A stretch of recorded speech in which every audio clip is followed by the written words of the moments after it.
በኢትዮጵያ የተለያዩ አካባቢዎች አሉ የሰላምና የእርቅ እሴቶች ኢትዮጵያውያንን በአብሮነት አጋምደው ዘመናትን አሻግረዋል።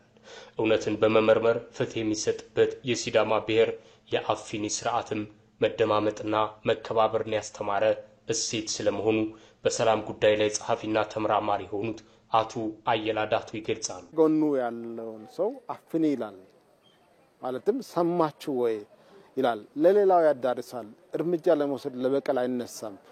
አፍኒ ትልቅ የመደማመጥ ባህል ነው። አፍኒ ሐሳብን ሼር ማድረግ ባህል ነው። አፍኒ ባህል እንግዲህ ሽማግሌዎች ይህን ባህል ከሰሙ በኋላ ሐላሌ ወይም ደግሞ እውነታው የት ነው ብለው እውነታውን ይፈትሻሉ።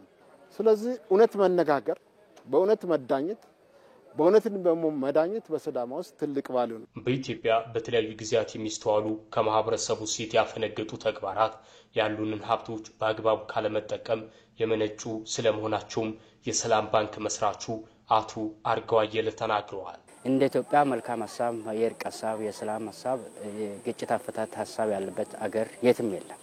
ነገር ግን እነዚህ በየቤቱ በየግለሰቦች እጅ ብቻ ነው ተቀምጠው ያሉትና እነዚህ ሐሳቦቻችን ተሰብስበው ወጥቶ ሁላችንም አውቀን ሁላችን መጠቀም የምንችል ቢሆን ኖሮ እነዚህ አይነት ችግር ውስጥ አንገባም ነበር። ኢትዮጵያውያን የሰላምን ዋጋ ተረድተን ለሰላም ዋጋ ለመክፈል ከተዘጋጀን ግጭቶችን በቀላሉ እንገታቸዋለንም ይላሉ አቶ አርጋው አየለ።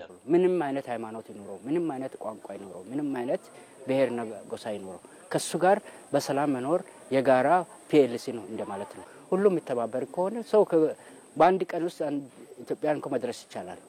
ሰው ሁሉም ከጎረቤቱ ጋር ይጨባበጥ ብትል በአንድ ሰዓት ውስጥ ኢትዮጵያ ያለው ህዝብ ሊጨባበጥ ይችላል። አሁን የሚያጋጩ ነገሮች እናቆም። ብዙ ሰው አጥተናል፣ ብዙ ሀብት አጥተናል፣ ብዙ ሰላም አጥተናል።